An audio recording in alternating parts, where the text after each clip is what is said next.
This is one of the funniest videos I've seen all week. I'll explain why as we watch it here. But Steve Bannon, Sloppy Steve, as Trump once called him, that made me laugh so hard my belly hurt, y'all. Oh, it was great. He is going to rip into Republican big money billionaire mega donors, and he's going to denounce them here as, quote, 1,000% anti-Trump oligarchs. Interesting. So, of course, this is Steve doing his little, populist tap dance. Me, bro. I'm for the working class, bro. No big deal. Let's see what he has to say, and then we'll react to it. Remember, money has no courage. It doesn't. Money has no courage. Zero. I've seen it up close and personal for years. These wealthy guys will just do what they got to do to continue to be wealthy, to get more powerful, and to just go with the flow. They're never going to stand up, right? If Trump's hot, they'll back Trump. As soon as Trump's not hot, boom, gone, right? And right now they are absolutely 1,000% anti-Trump. Just understand that, anti-Trump, from the Kochs all the way across the board. The Singer to Ken Griffin, the whole deal.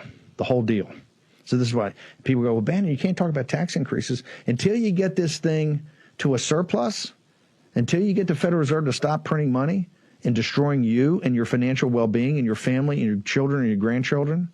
You think I have any problem whatsoever taxing the oligarchs? No, I do not.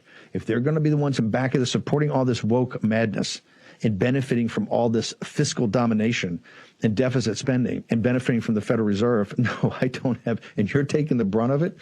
You think I have? You think I'm going to go Grover Norquist? No, I am certainly not.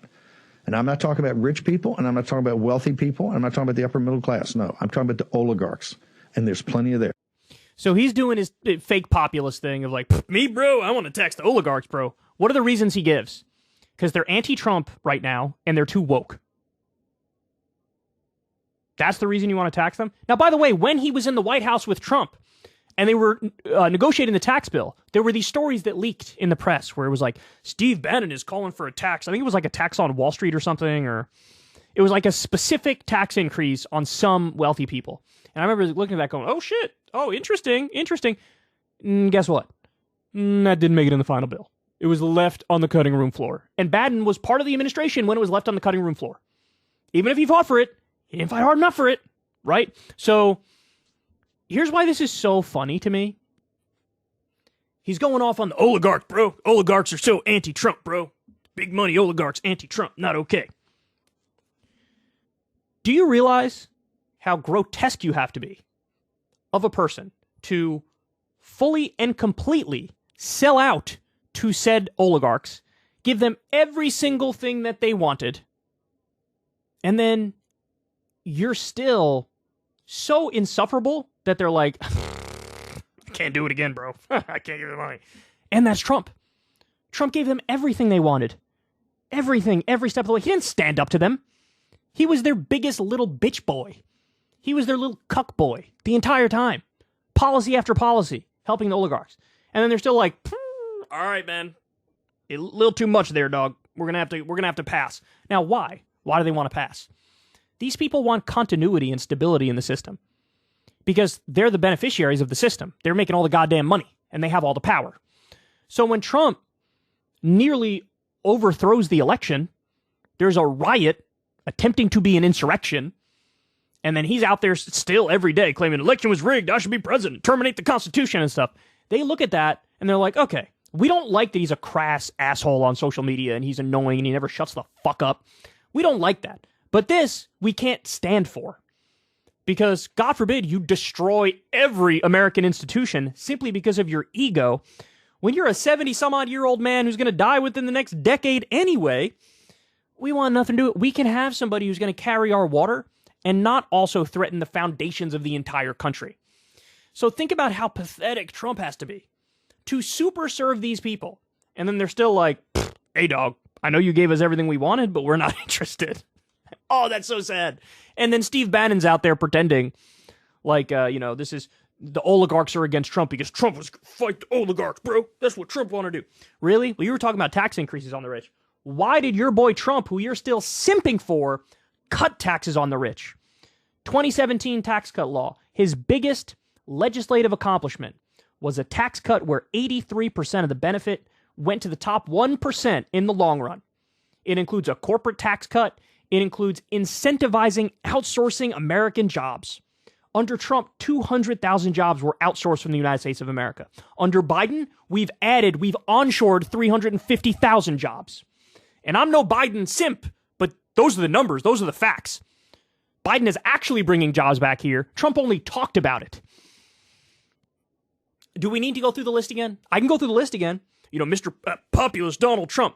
Really? You destroyed the Consumer Financial Protection Bureau. What do? They crack down on elite financial institution fraudsters who scam the American people. It's returned $12 billion to defrauded Americans. Trump went in there and destroyed the Consumer Financial Protection Bureau, siding with the elite financial fraudsters. That's what he did. So tax cuts for the rich, tax cuts for corporations, endless subsidies, just like with the carrier thing. Remember, he's like, I'm going to save your jobs. It was at the carrier factory. He gave them a massive subsidy to keep the jobs here. They know what happened? A year later, they outsourced all the jobs anyway. So we got hosed in two ways. Jobs were shipped out anyway, but he also shook down the taxpayers and gave carrier the money. And they just pocketed it and shipped the jobs out anyway. This guy's the biggest cuck to corporate America I've ever seen in my life. Ever. And Bannon's acting like, bro, they're anti-Trump.